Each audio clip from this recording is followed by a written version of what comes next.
வாழ்க வளமுடன். ஓம் நமச்சிவாய. அனைத்து தமிழ் உள்ளங்களுக்கும் வணக்கம். வேத ஜோதிடத்தில் முக்கியமான மற்றும் மங்களகரமான கிரகமாக கருதப்படுபவர் சுக்கிர பகவான். அன்பு, அழகு, செல்வம், ஆடம்பரம் மற்றும் வாழ்க்கை வசதிகளை தீர்மானிக்கும் கிரகமாக விளங்குகிறார் சுக்கிர பகவான். சுக்கிர பகவான் பொதுவாக சுமார் 25 நாட்களுக்கு ஒருமுறை தனது ராசியை மாற்றுவார். அந்த வகையில் வரும் மார்ச் மாதம் 26ஆம் தேதி வியாழக்கிழமை அன்று அதிகாலை 5:30 மணிக்கு மீனராசியில் இருந்து வெளியேறி மேசராசிக்கு பயிற்சியாக உள்ளார். சுக்கிர பகவான் மேசராசியில் ஏப்ரல் மாதம் 19ஆம் தேதி பிற்பகல் 3:51 வரை பயணம் செய்வார். இந்த சுக்கிர பயிற்சியானது மிகவும் சிறப்பு வாய்ந்தது. ஏனெனில் இது விசுவாசு ஆண்டின் இறுதி சுக்கிர பயிற்சி ஆகும். அதே போல இது பாலபவம் வருடத்தின் வரக்கூடிய முதல் சுக்கிர பயிற்சி ஆகும். இந்த சுக்கிர பெயர்ச்சி உங்கள் வாழ்வில் பல மாற்றங்களை தரப்போகிறது. குடிசையில் இருந்த சில ராசிக்காரர்களின் வாழ்க்கை இப்போது கோபுரத்தில் ஏறப்போகிறது. பணம் பல வழிகளில் இருந்து வரப்போகிறது. இதுவரை இருந்து வந்த உடல் உபாதைகள் படிப்படியாக குறையப் போகிறது. பட்ட கடனை அடைக்க புது வழிகள் பிறக்கும். நடக்கப்போகும் இந்த சுக்கிர பெயர்ச்சியால் உங்கள் வாழ்வில் வளமும் நலமும் செல்வ செழிப்பும் பெற்று வாழ்வில் உயரிய நிலையை அடைய எல்லாம் வல்ல எம்பெருமானை வேண்டி விரும்பி கேட்டுக்கொள்கிறேன்.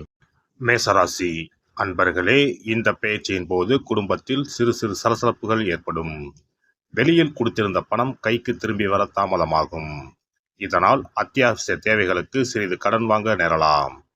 சகோதர சகோதரி வகையிலும் கருத்து வேறுபாடுகள் உண்டாகலாம். உங்களுக்கு கீழ் பணிபுரிபவர்களும் உங்களுக்கு சிக்கல்களை ஏற்படுத்த நினைப்பார்கள். மற்றபடி மனதில் ஊக்கத்தை ஏற்படுத்தி கொண்டு செயல்படுவீர்கள். கடினமாக முயற்சி செய்து உங்கள் தேவைகளை நிறைவேற்றிக் கொள்வீர்கள். உடல் ஆரோக்கியம் சிறப்பாக இருக்கும். குடும்பத்திலும் மருத்துவ செலவுகள் ஏற்படாது. யாரையும் புண்படுத்தாமல் உங்கள் அணுகுமுறையால் வெற்றி பெறுவீர்கள். இந்த காலகட்டத்தில் குடும்பத்தில் பாகப்பிரிவினை சுமூகமாக நடக்கும். அசையா சொத்துக்களில் இருந்து வருமானம் வரத் தொடங்கும். பல விஷயங்களை சாமர்த்தியமாக சமாளிப்பீர்கள். மறைமுக எதிர்ப்புகள் நீங்கும்.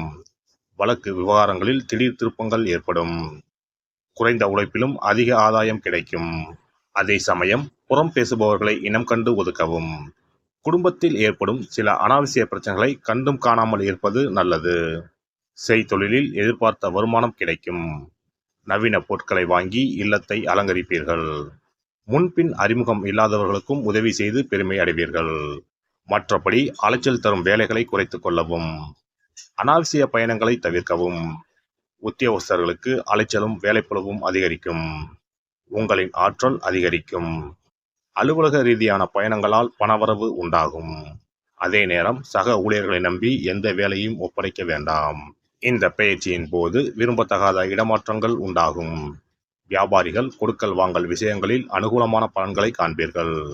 தொழில் ரீதியாக புதிய திருப்பங்கள் ஏற்படும். புதிய சந்தைகளை நாடி செல்லும் போது அதீத கவனத்துடன் செயல்பட வேண்டும்.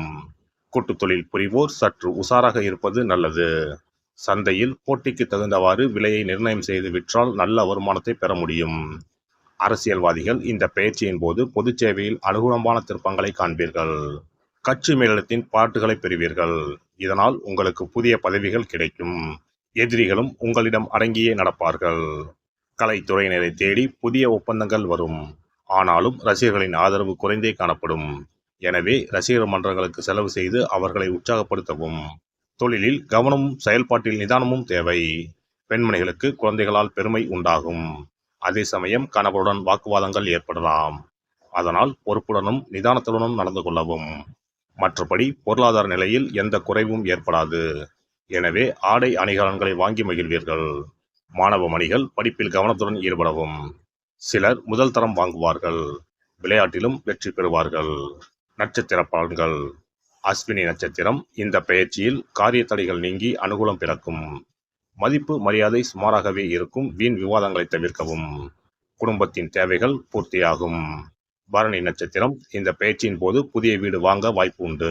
குழந்தை பாக்கியம் கிடைக்கும். கணவன் மனைவி இடையே அன்பு நீடிக்கும் என்றாலும் 7ஆம் இடத்தில் இருக்கும் ராகுவால் சிற்சில பிரச்சனைகள் வரத்தான் செய்யும். எனவே ஒருவருக்கொருவர் விட்டு கொடுத்து போகவும். கார்த்திகை 1ஆம் பாதம்.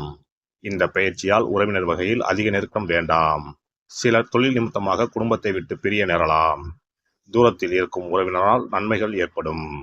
செவ்வாய்க்கிழமை தோறும் அருகில் இருக்கும் முருகன் கோவிலுக்கு சென்று வரவும். முடிந்தவர்கள் அருகில் இருக்கும் அறுபடை தலங்களுக்கு சென்று வாருங்கள். கந்த சஷ்டி கவசம் அன்றாடம் பாராயணம் செய்வது, ஓம் சரவணபவ என்ற மந்திரத்தை சொல்லி வருவது நன்மையை தரும். ஒரு முறையாவது குலதெய்வத்தையும் இஷ்ட தெய்வத்தையும் ஒரே நாளில் சென்று தரிசித்து வாருங்கள். கடன் பிரச்சனைகள் தீரும், குடும்பத்தில் மகிழ்ச்சி நிலவும், மன நிம்மதி உண்டாகும். சிறப்பு தொகுப்பு. இனி சுக்கிர பகவானின் அருளை முழுமையாக பெற வெள்ளிக்கிழமையில் செய்ய வேண்டிய வழிபாடு என்ன என்பதனை பற்றி காண்போம். வெள்ளிக்கிழமை என்பது தெய்வ வழிபாட்டிற்கு உரிய நாளாகும். அதிலும் குறிப்பாக மகாலட்சுமியை வழிபடுவதற்கு சிறப்பான கிழமையாக கருதப்படுகிறது. நமக்கு செல்வத்தை வாரி வழங்கக்கூடிய மகாலட்சுமி தேவியும் குபேரனும் நம்முடைய பூர்வ ஜென்ம கர்ம வினைக்கு ஏற்ப பலாபலன்களை கொடுக்கிறார்கள். அதை அனுபவிக்க செய்யும் பொறுப்பு சுக்கிர பகவான் பார்த்துக் கொள்கிறார். ஒருவர் செல்வந்தராக இருப்பதற்கு ஜாதகத்தில் சுக்கிரன் அருள் கட்டாயம் இருக்க வேண்டும். சுக்கிரனுடைய அருள் பெற வெள்ளிக்கிழமையில் சுக்கிரஹோரை வரும் நேரத்தில் இவ்வாறு வழிபாடு செய்தால் சுபபோக வாழ்க்கையை அனுபவிக்க முடியும். ஒருவருடைய ஜாதகத்தில் சுக்கிரன் நீச்சம் பெற்றால் உடல் ரீதியான ஆரோக்கிய ரீதியான பாதிப்புகள் ஏற்படும். சொத்து சுகங்கள் எவ்வளவு இருந்தாலும் அதை முழுமையாக அனுபவிக்க முடியாமல் செய்துவிடும். பெரிய பெரிய பணக்காரர்களை எடுத்துக்கொண்டால் அவர்களிடம் எவ்வளவு காசு கொட்டி கிடந்தாலும் சுக்கிர தசை இல்லை என்றால் அவ்வளவு பணமும் வீண் விரயமாகத்தான் போகும். குறிப்பாக மருத்துவ செலவுகள் செய்தே சொத்துக்கள் அழியும் நிலை வரும். இதற்கு சுக்கிர பகவானுடைய வழிபாடு நல்ல ஒரு பலனை கொடுக்கும். சுக்கிர பகவானுக்கு வெள்ளிக்கிழமை என்பது உரிய தினமாகும். சுக்கிரன் அருள் பெற வீட்டில் வெள்ளி பொருட்களை பயன்படுத்துவது நலமாகும். வெள்ளியில் சுக்கிரன் வசிப்பதாக ஐதீகம் உள்ளது. வெள்ளி பொருட்கள் கொண்டு பூஜை செய்தால் சகல சௌபாக்கியங்களும் உண்டாகும்.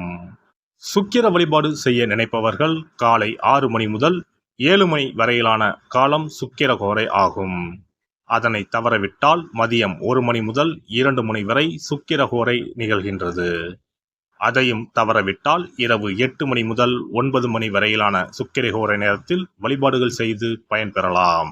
இவற்றில் காலை 6 மணி முதல் 7 மணி வரையிலான முதல் சுக்கிரஹோரையில் சுக்கிர வழிபாடு செய்வது சிறப்பான பலன்களை கொடுக்கும். காலை முதல் மாலை வரை உபவாசம் இருந்து சுக்கிர பகவானுக்கு உரிய காயத்ரி மந்திரத்தை உச்சரித்து கல்கண்டு சேர்த்த சர்க்கரை பொங்கலை நைவேத்தியம் படைத்து வெள்ளை நிற பூக்களால் அர்ச்சனை செய்ய வேண்டும். சுக்கிர தசை நடப்பவர்களும் சுக்கிரன் நீச்சம் பெற்ற ஜாதகக்காரர்களும் இந்த வழிபாடு செய்வது சிறப்பான பலன்களை கொடுக்கும். சுக்கிர தசை நடக்கும் பொழுது சுக்கிர வழிபாடு செய்து வர வருமானத்தை சுகமான வாழ்க்கை வாழ்வதற்கு உரிய வகையில் பயணிக்க செய்யும். வீடு நிலம் வாங்குவது, ஆடம்பர பொருட்கள் சொத்துக்கள் போன்றவற்றை வாங்க வைக்கும். அதுவே சுக்கிரன் நீசம் பெற்ற காலத்தில் இந்த வழிபாடு செய்பவர்களுக்கு வீண் விரயங்கள் இல்லாமல் ஓரளவிற்கு வறுமையிலிருந்து பிழைக்கச் செய்யும்.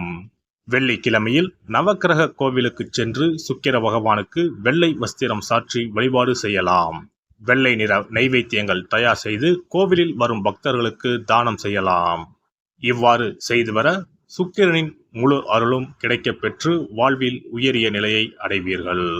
எல்லாம் வல்ல இறையருளால் நீங்களும் உங்கள் அன்பு குடும்பமும் உடல் நலம், நீலாயுள், நிறை செல்வம், உயர் புகழ், மெய்ஞானம் ஓங்கி வாழ்க வளமுடன்.